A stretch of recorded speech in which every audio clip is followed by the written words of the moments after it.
Our featured BBB Wise Giving Alliance accredited charity seal holders for this episode are Physicians Committee for Responsible Medicine, Pure Water for the World, Resurge International. To find out more about these and other BBB Wise Giving Alliance accredited charity seal holders, go to give.org.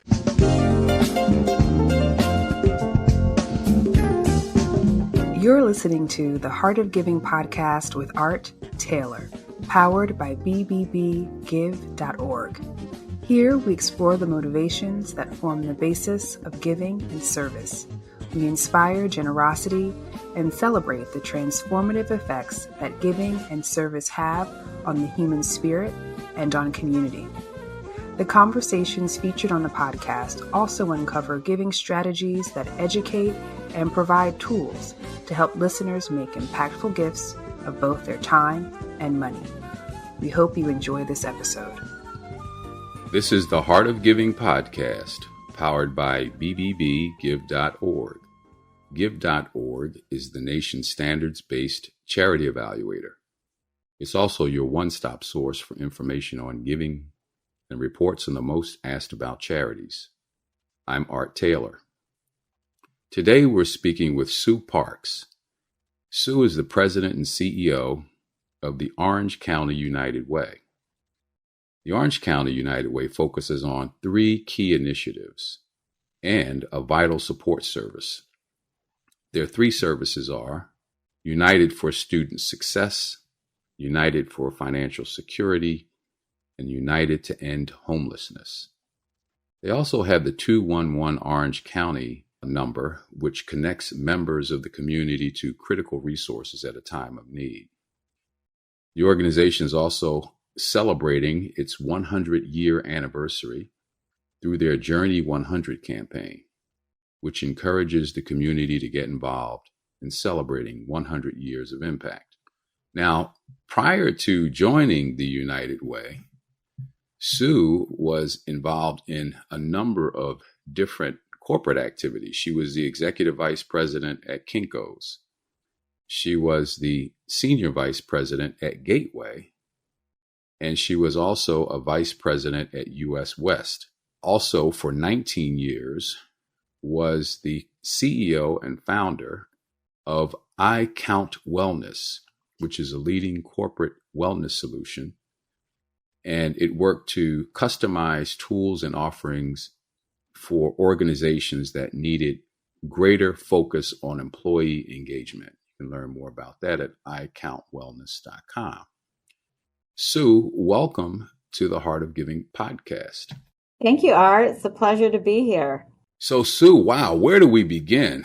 You've had a very prosperous and successful career thus far, and now you find yourself for the last 7 years at the Orange County, California United Way, and you're doing some interesting work there. But let's back up and ask this question. How did you decide to transition from the corporate world into first your own organization and then to the United Way?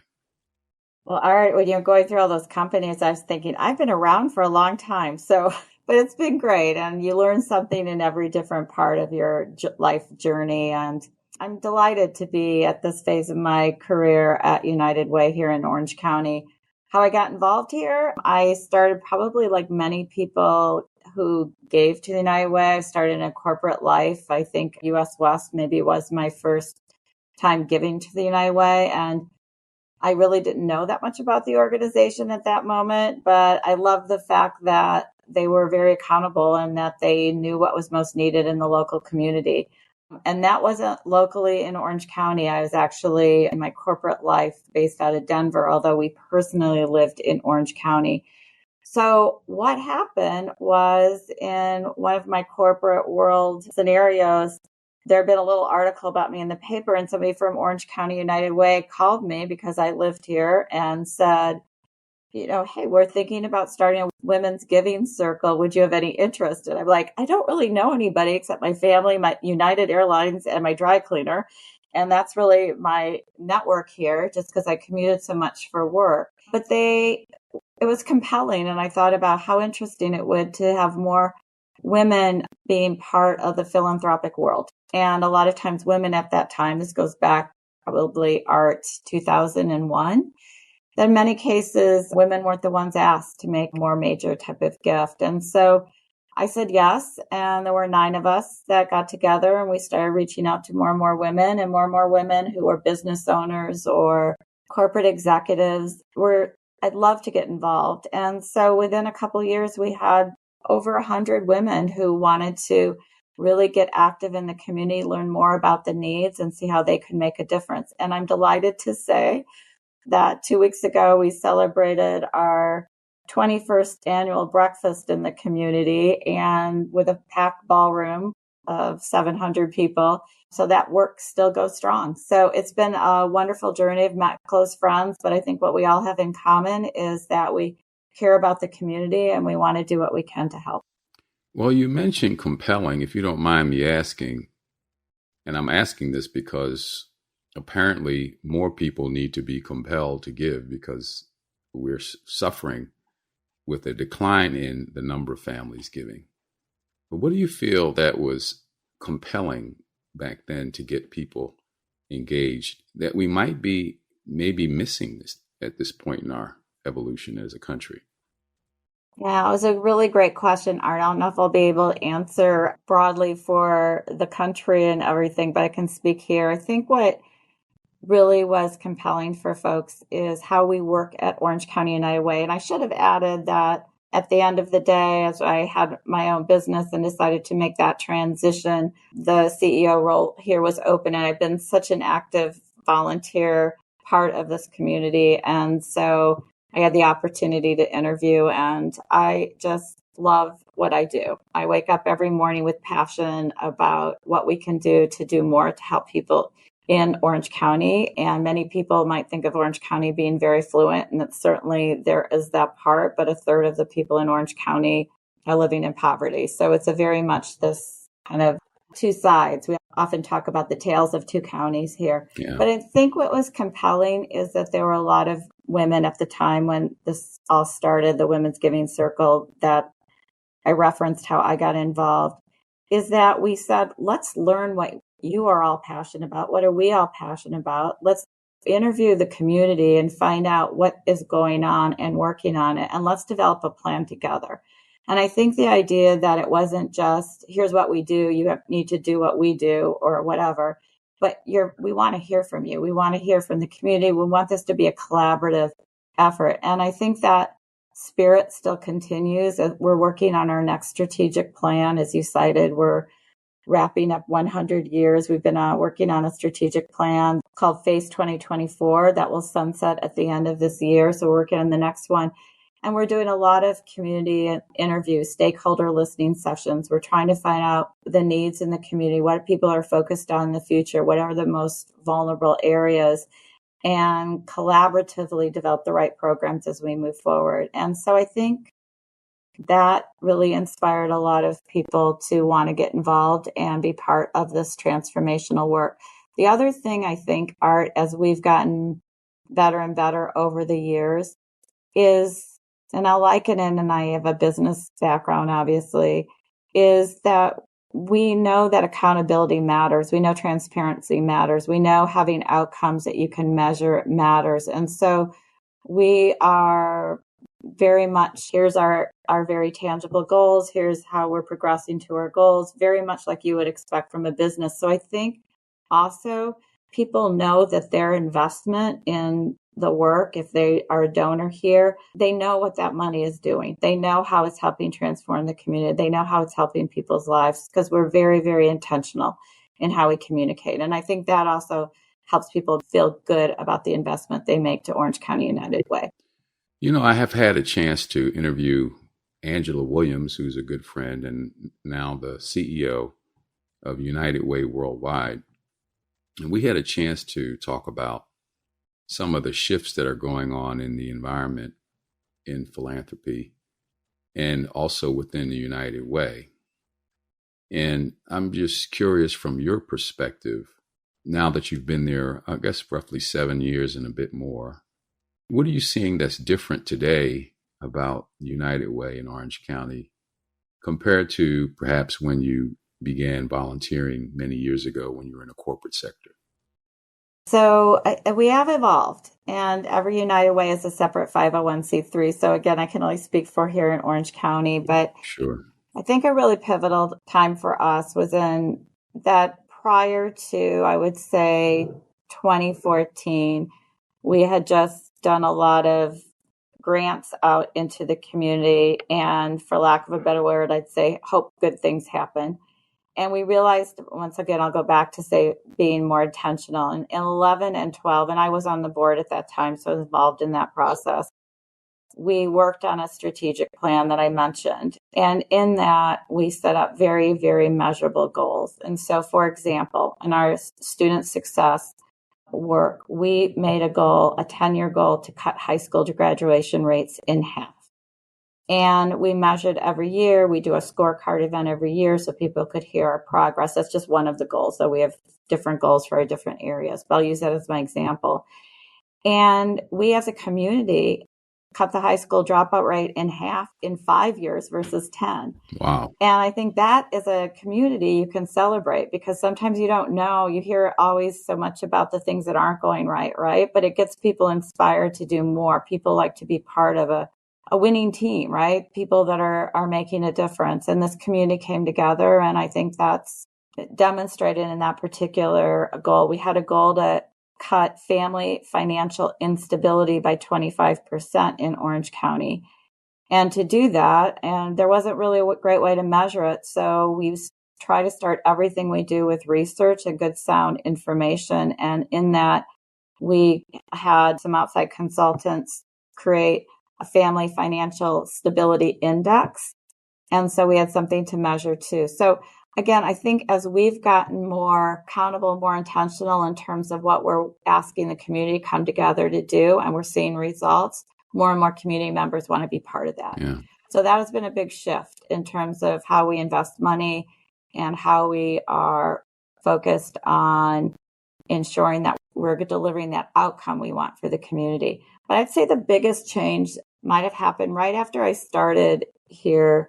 There was a lot of focus in terms of what was going on in homelessness in Orange County. And there probably were pictures across the country of encampments along the riverbed by our big stadiums, et cetera. And I think this feeling like, well, what do you do? And so what we did, again, and this I think is what's new for us in Orange County, is that once again, we look for best practices around the country of who is really making an impact on street homelessness. We commissioned our local research university, UCI, University of California, Irvine, an amazing institution, to do a cost study on homelessness. So it wasn't like Sue Parks is saying this or somebody else is saying this. This is researchers about what's really going on in Orange County. So armed with good data, good research, and good learnings from around the country, we formed United to End Homelessness. And we brought together to the table government and philanthropy and nonprofits and faith leaders, but also the business community who hadn't been part of this conversation before. Really very successful leaders that have transformed other things, maybe in a business setting, to come in and help. How do we work together to solve homelessness here in Orange County? So some innovative things like those types of efforts that brought together people that had never come together before have really changed how funding comes to us too. So we've been very fortunate that we've been able to step up in these different areas. And because of the strategic nature of what we do and the results, we've found that people as individuals, as family foundations, as corporate grants, and certainly the corporate giving campaigns have all responded positively. It's not always easy. As you know, we start over probably every year. It's not always easy. I don't want to say that, and every dollar counts, but I also feel, and the people who know us here know that their dollars are being put to work in the right way, and they're making a positive difference in improving lives in Orange County. Yeah, well, that's important. What you said, you restart all over every year. That's a big difference between how many nonprofits operate, or most nonprofits really, and corporations. Corporations are starting over too. They have to get new sales every year, of course. But when you have basically you starting from zero and you're trying to raise what you're spending in a particular year, it makes it very challenging for organizations. But many of them succeed. And obviously your organization has done that for over 100 years.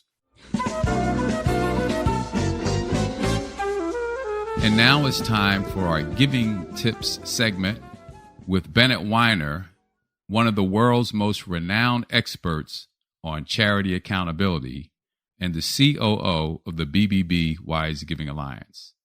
So during the hot days of summer, especially in areas where there are heat waves with triple-digit temperatures, many donors think of how can you help needy populations during these times of excessive heat.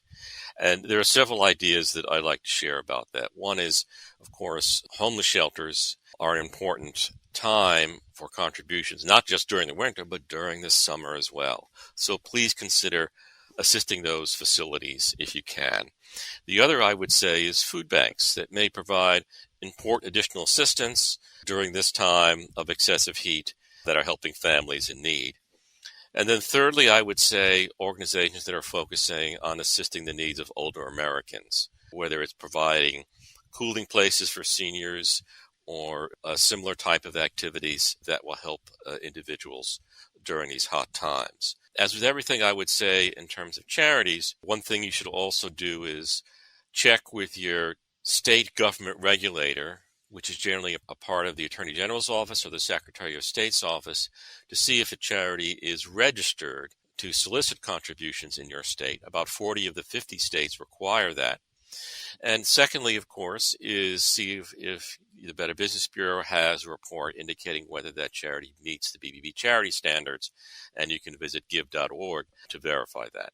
So there are a number of different alternatives to give to specific needs during these very hot times, but it's also important to verify your trust in the charities that your generosity should be helping.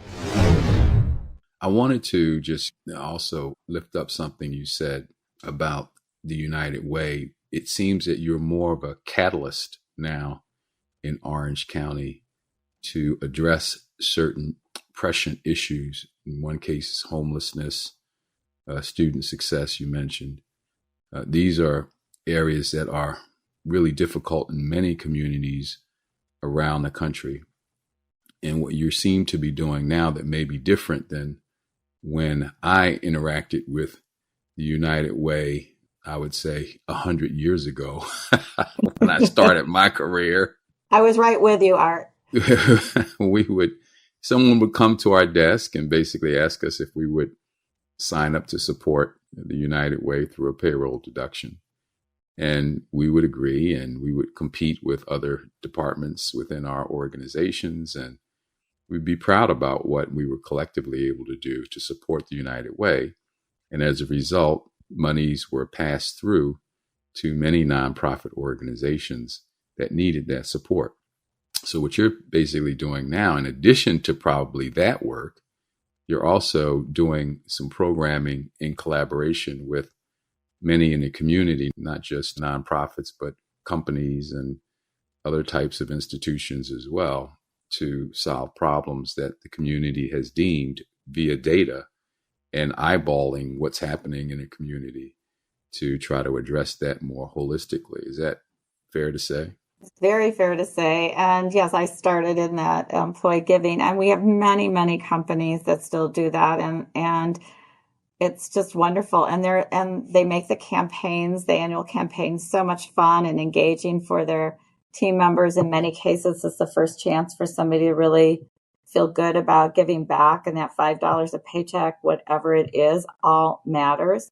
So we are so appreciative of everyone that starts in that. But we also, I think, have added that in a better way, where does the money go and how does it get invested and what are the results, and making sure people know that. Because I think before it was just all about the campaign and giving, and maybe it wasn't as clear about what impact you were having. And so we always want to be telling the story of what's happened in terms of that. I think about our efforts on homelessness. I was with one of our major donors, but he's with a large corporation here, and I was sharing what we were doing and how we had created a landlord incentive program, a really vibrant one, for matching people who had apartments with people who had housing vouchers. And one of the big gaps, and when we started United End Homelessness, for example, was that people with a voucher might search for months to find a place to live. And we wanted to bring more landlords together to learn how they could be part of the solution. And so I think right now we have 154 landlords, and we've ended homelessness, as I sit here, through that program in 6 years for 1,072 people, which is a lot of people if they were all sitting around that now have a home because of that program. But this one specific story, I was sharing this with some of our corporate folks, and he came over it separately. Goes, I'm not an apartment owner, that's not my business, but I have the condo my mom lived in, and she just had moved to assisted living, and that unit had 2 bedrooms. There were 2 senior sisters who had been living in a shelter for 7 years, and they were able to match up, now live in his condo. He's the happiest landlord there can be, and these 2 sisters' homelessness has ended. And I think, how extraordinary is that? And that started by one individual who was part of a workplace campaign that came to a meeting to learn more about what we do. And he personally has ended homelessness for 2 people. And that's pretty darn cool. That is very cool. And, that's a kind of a micro look at it, but it looks like homelessness has been on the rise, at least since 2016. And what do you see as some of the causes for this, and what are some of the interventions that we can implement at a scale, I guess, to try to bring those numbers down? Well, again, I am not the world expert on this, but I can certainly speak for Orange County. It's an expensive place to live. Yeah. And so in all of the research that has gone on in Orange County and in California, the number one reason people fall into homelessness is because of loss of income. So somebody loses a job. Mm-hmm. In many cases, there might be something else going on in their life, a divorce, an illness, a loss of a spouse, something. And they get into a cycle where they start missing paying their rent, and they don't have a way to get out of it. And that is the number one reason people fall into homelessness in Orange County. And then it is really hard to get back in the system. And there's a shortage of housing here. We just do not have enough housing units. So one thing we're very focused on right now is prevention. How do we prevent more people from falling into homelessness? We did an eviction diversion study a couple of years ago to understand from rent-based evictions what could be done maybe differently in that regards, and how do we create more early warning systems and make more support available to keep somebody housed while they're looking for that job, while they're looking to fix whatever went wrong in their life. Because once somebody becomes homeless and they're living in a shelter on the street for so long, you would, all of us would develop some type of issue, right? In terms of a dependency or some other challenging situation. So prevention is key. But then again, as I said, while we advocate for more things to be built, and that's one of the things we do, we train housing advocates to go out to city council meetings and planning sessions and encourage more units to be built. We also are galvanizing more apartment owners who have that 1 unit, 2 unit, 10 units, however many units, to accept it, to take vouchers. And the success of those programs are very, very measurable.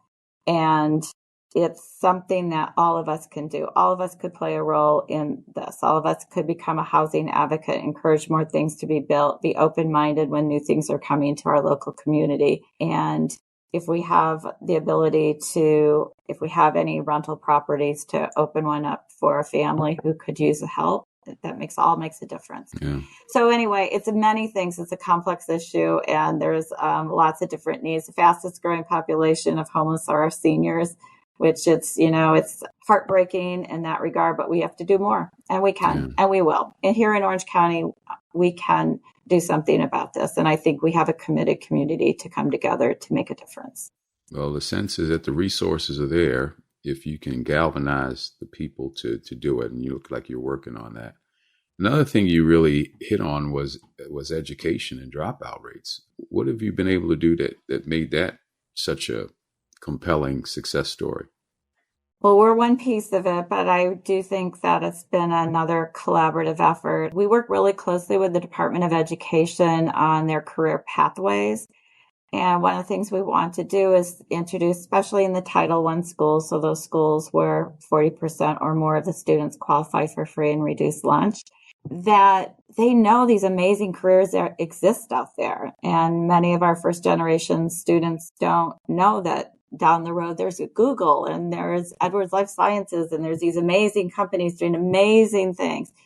So we have programs in middle schools and high schools where we're introducing students to careers of the future, getting them exciting projects, having speakers, having field trips. In high school, we even have a program called Youth Career Connections where companies come in and they are educating on careers of the future. So primarily and certainly in engineering and healthcare and IT and AI and all sorts of different areas. But as they get these students excited and the student wants to learn more, they'll actually take in these high school interns, which I think is so awesome. And any company out there listening, please do that and help the next generation understand these careers that exist out there. So what we've been trying to do, Art, and we always can do more, is to ensure that these students that maybe don't have this visibility in their everyday life right now of all these careers that might be out there and ways for them to expand. And maybe it's being a plumber or construction, whatever it is. We want to introduce them to them, get them excited, know that this community cares about their success and that we're going to do everything we can to help pave the way for them to stay and work and thrive in Orange County. Yeah, it's been our initiative on student success has been really rewarding and certainly more we can do. But yeah, it's exciting. One of the things that we did during the pandemic, reach out to Department of Education and asked, what are you most concerned of? And they were, the class of 2020 was almost through with high school when the pandemic really, everything shut down. But our board member from there had said, I'm really concerned about the class of 2021 because they're going to lose this whole connection. And so we created an e-mentor program. And so these students for the last 6 months of their high school are connected to a professional in the community, somebody that's working that helps them go through, like, how do you apply for financial aid, helping whether it's a college or a career training route that they're going to take. But more than anything, somebody that the student can talk to who will listen to them and give them that self-confidence that it's going to be okay, right? So somebody needs to tell you your life, it's going to be okay. And so that program, we thought would just be the pandemic, but it's been so popular. We've continued. In fact, we had a culmination ceremony last week and we had 156 students and their mentors at it. Pretty darn amazing. So lots of things going on, but really what it is to make sure closing any gaps, getting companies involved. Any company out there, please join us and making sure these students know we care. Well, Sue, I did a show last week on collaboration, and I have these 9 considerations that I suggest organizations consider or think about when they are collaborating and why it's so important. And I believe I wrote those in 2017.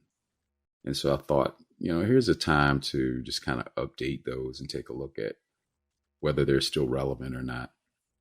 And in my little quick study, I discovered that they're probably more important today than ever before because of the pace of change, even since 2017, and the expanding needs that we have that basically say to us, we can't do it all alone. No one organization can do it all alone.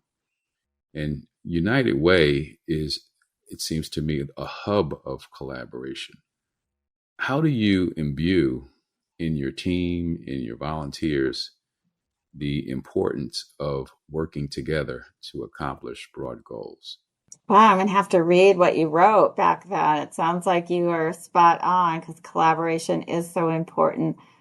I feel like it's just part of our DNA here is that if what we try to do is if somebody's already doing this really well, how do we support, help, but let's don't replicate.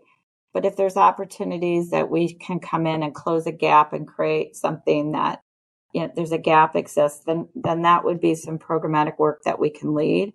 But what we want to do is make sure we understand what's already going on and support the good things happening. So one of the things that we did last year, 211, if you mentioned 211, so 211 OC, but 94% of the country is covered by a 211, and it's a social services hotline. It's probably a great way to think about it. But, that was one where the community came to us and said, have you thought about bringing it in? And just so you know, probably 50% of their 211s around the country are part of their local United Way. It never been the case in Orange County. But when I think of collaboration right now, because we've been now have brought in 211 into United Way, and we did that starting July of last year. Amazing way for collaboration. We have a platform that's been built called Get Help OC. And so different nonprofits that are working together can see what somebody's needs are. So for example, we have a single mom call in last week. She has worried about rent. She needs help with rent payments. She needs help with food insecurity. And then she has a couple of children. Well, instead of just referring her out, we can use this new platform where nonprofits that work together can see her as a whole person. She doesn't have to repeat her story 5 different times. And if she gives us permission, then they can say, okay, I can do the food. I can help with rental assistance, right? Let's make it as easy as possible for this woman to get the support she needs. She's already stressed, right? That's not going to help her to have to tell her story 5 different times. So we're working on big collaborations like these initiatives that I've said. They all have collaborative leadership councils representing, but also what are those smaller cohorts that can come together and really make sure somebody's needs are met. And we can do a lot of that through technology. And it's super exciting. I envision a very connected social services community where we're all hand in hand helping the individual. And that's something really exciting as we take collaboration to a new level. Wow. Well, Sue, listen, we're at the end of this, but I want to give you an opportunity to just tell people how they can get involved in the Orange County area with the work that you're doing. Well, thank you, Art. It's always a pleasure to talk about ways to get involved. If you're a company out there, if you're with a company, please learn what we do. We help bring your corporate social responsibility efforts to life. We have lots of ways that we can engage your team members in volunteer activities. There are opportunities for sponsorships and other ways to get involved, certainly educational opportunities. For individual donors, obviously, for anybody out there, as every nonprofit is, we thrive on donations. That helps. So you can really easy to go to orangecountyunitedway.com. But the opportunity to volunteer, to donate, to advocate, we have all of the different opportunities. And there's an area where anybody could help. You can help us create welcome home baskets for those people that we house. If you love taxes, we train 500 people a year to do the tax prep program. That what we do is help low-income families do their taxes every year. And it's an amazing program, and we always need volunteers for that. You can get involved in our women initiative. You can get involved in being a major donor. There's so many ways. Yesterday, I participated in a family volunteer day we did, and people brought children and grandchildren of all ages, and we put together STEAM kits for back to school for a Title I elementary school, and we had a blast together, and people were so excited to have something to bring their children to help them learn the power of giving back. Many, many ways, Art, so thanks for asking. Well, Sue, thank you for doing this. You're listening to Sue Parks, who is the president and CEO of the Orange County United Way, and she's given us an amazing insight into the work going on in Orange County that the United Way is serving as a catalyst to create and to sustain. And for all of you who are listening to this podcast for the first time, I want to welcome you and also suggest that you subscribe to the show so that you can hear each weekly episode when they come out on Tuesday. And as you can see, just by listening to Sue, you're going to be inspired to get involved, maybe in your own local community, and to, if you're already involved, to continue to press forward, because we know this work never ends. It's ongoing, and there's always more that we can do. We need to be inspired to do that. So it's the Heart of Giving podcast. If you want to support the show, you can do that by going to give.org, and we will certainly put that money to great use. Thank you for listening, and we'll see you back here next week. You've just listened to the Heart of Giving podcast with Art Taylor. Be sure to tune in next time for a brand new episode. To listen to our other interviews, visit heartgiving.podbean.com. That's heartgiving.podbean.com. Subscribe to our show on major podcast platforms. The thoughts and opinions expressed on this podcast are the views and opinions of the guests, not those of the BBB Wise Giving Alliance or program affiliates. This podcast is for information and educational purposes only and is copyrighted with all rights reserved. This podcast is protected by Podbean's terms of service.